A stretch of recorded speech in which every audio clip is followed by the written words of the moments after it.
great guy. Oh yeah. I don't think they're hungry, man. I don't think they want to eat anyone else's lunch. I think they're like, no, my mom packed this for me. I'm fine. It's got all my favorite food groups. I'm good.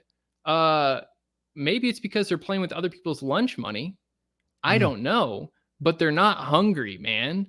I talked to Charles. He's hungry, right? Yeah. He sees there's potential. He's like, wow, we're top 30 and we have no marketing at all. Yeah. This is going to be, I'll get it in the bag. This is going to be easy. And then he comes in and he's probably like, oh, the hell's going on? Right. Talking about communication. This is something me and you talk about all the time. Yeah. And something that is not, we're on the bleeding edge of tech. Web3 is different. What I talk about all the time. Something that's not tied to technology is the culture around communication in Web3. And Hedera is not tapping into that. You've talked about this. I've talked about this. You can go, I want to talk to the head of a project building on this network, any network, not Hedera, Web3. You go into their Discord, go into their Telegram. You can just talk to that guy. That is not a thing anywhere else. You can't even do that with bands most of the time, right? There's barriers. People are terrified. And Hedera in their PR and their communication, not just Hedera, all of them, all of the conglomerate that's super decentralized, but I'm sure if you looked at their Google Calendar, you'd find it wasn't. Those people aren't playing the culture of Web3, the culture of today, right? Their communication is so important because they'll let you get away with so much. We want to help you, right? We are investors in you. We believe in you already. You've got us already. Talk to us, right? You want us to excuse. You want us to understand. You have a direct line, baby. You don't need to put out a crafted PR statement that, you probably paid way too much to hire a firm to help you craft, because it comes off as tone deaf. It comes off as you've got gloves and then an oven mitt and then something else on top and it's wrapped in tinfoil. You're not touching us, bro. Yeah. We can't feel you. We don't know what the hell's going on. And if you don't have that close communication, right? Number one, you can't control a narrative with your community. That's why the community's fucking spinning out, right? Yeah. Right now. And to say that that's not happening, obviously you've got your head in a hole. The community's spinning out right now because we don't know where you are. We don't know who you are. We can't feel you. We can't react to you. We can't even talk to you. All these meetings and stuff, you throw the HBAR bull Brandon out there as a buffer. Like, let's talk to you, man. Let's not talk to a contractor. Where are you guys? Talk to us. We want to forgive and forget, and we want to understand, but you have to meet us there. Grelf said this, that guy, but it's very clear that you're afraid. And you're never, if you are in a relationship, this ties into romantic, friendship, otherwise. If you're in a relationship and one of the main emotions you're feeling is fear, it's never going to work, because you can never get to a place of comfort and you can never get to a place of security if fear is a large part of your relationship. Then it becomes a hostage situation, right? Then it becomes Stockholm syndrome. That's when fear has evolved the relationship. And there's a lot of fear here. Are we the villain? Is the community the villain? This should not be a discussion. We're in this together.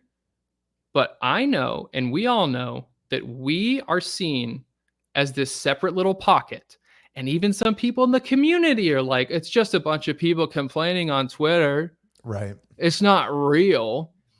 What's real is that the random guys on Twitter hold millions of dollars that they bought in HBAR. Yeah. That's what's real, bro. Yeah. They complain on Twitter, but there's a massive amount of money that several people in the community hold, and they're angry, right? And it's mostly because we can't connect with you. Please connect with us. Yeah. And also too, it's like there is multiple layers. Like if you do want to illustrate it as layers of okay, we got crazy retail people down here, and then you've got other people with more money, like, oh, those retail people don't matter. It's like the people way, way up that, open a, $750,000 long on HBAR at lunch or something. It's like the truly like big HBAR whales that have been here, the OGs that were hype on it being patented and stuff. It's like the reason those people are in the position they're in is because they can change, they can see those narratives. And those are the people above all of this that are like, what are they doing? They got to change that. They got to pivot. They got to go retail. It's like, there's realities. And then I do feel that like there's a lot of HBAR barons that just kind of want to cling to the past. I mean, I'll be the first one to say like, it was fun. Like scrapping around on GoMint and minting NFTs in a Google form and who's the next governing council member. And we got 100 TPS and like, all like that stuff is so fun. And it was so special. And it was so unique.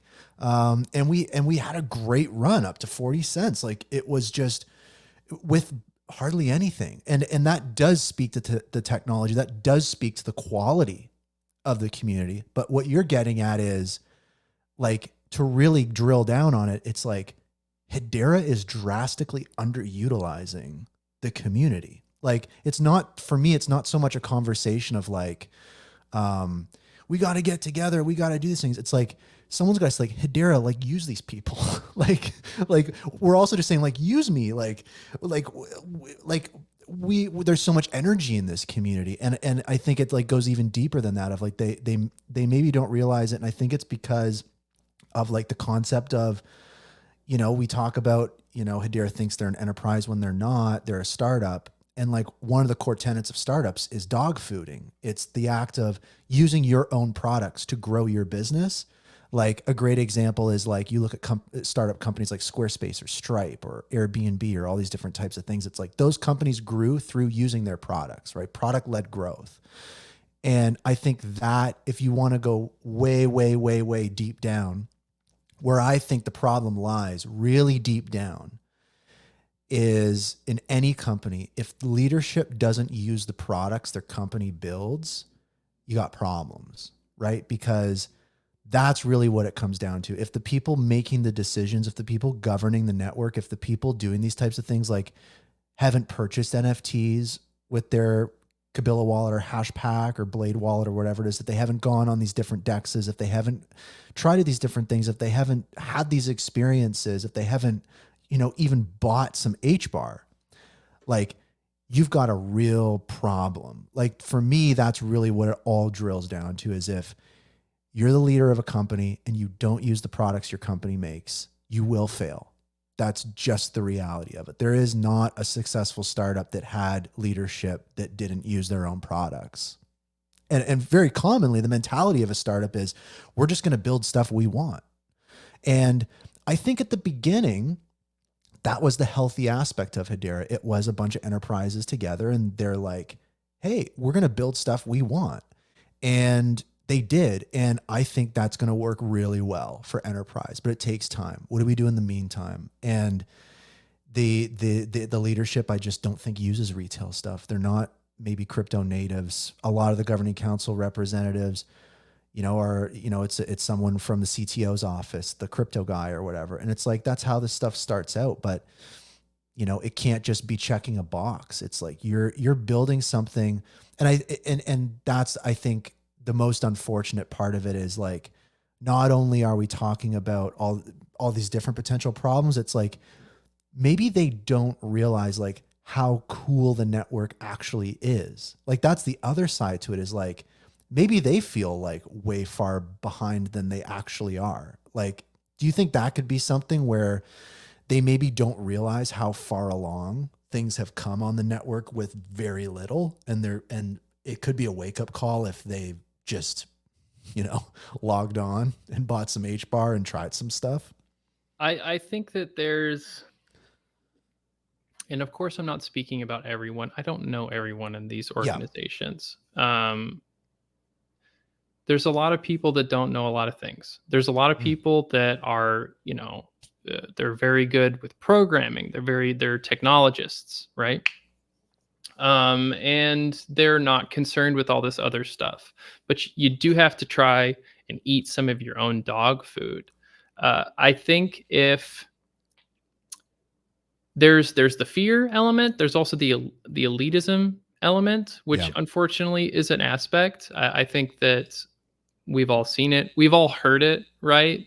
I'm guilty of it. Like, you have to be able to like recognize, like, I was and in some ways still am a person where my brain is like, oh, Hedera is better. You know, Hedera is this, Hedera is better. Like, we also have to not pretend that like we weren't all there at some point.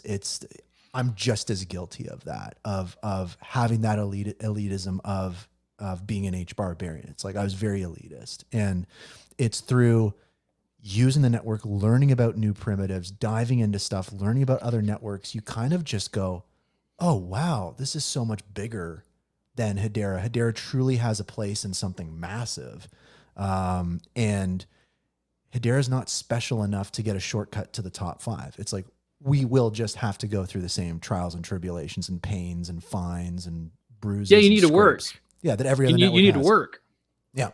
You need to put in effort. The thing that I see, it's lazy thinking, right? Anytime, this isn't just crypto, this is anything in your life. If you say to yourself, and please don't ever do this, we all do it sometimes, say, I've got it all figured out. I understand this. You can't even fully understand wood. Right.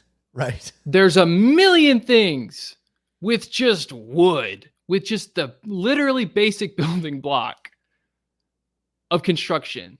You're never going to understand wood 100%. You're never going to understand all the different things that can happen with some wood. And that's just wood. That's not talking about bleeding edge technology, right? That we have on Hedera. Saying, I know Hedera is going to be successful. I'm good.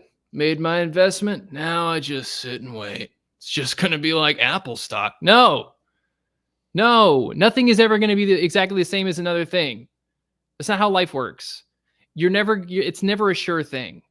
And more importantly, like you just don't want to think anymore. Let's be honest. You just want to be done. You don't want to, I know we all hate like that period when we first get into crypto and we're checking the price every second like it matters. We want to get away from that. It's stressful. It's stressful to constantly be tuned into something. That it's mental energy. I know you want to just be like, I bought the thing, I'm done, right? But unfortunately, and you know, for the greater good, you have a lot more power over this thing than you previously imagined, right?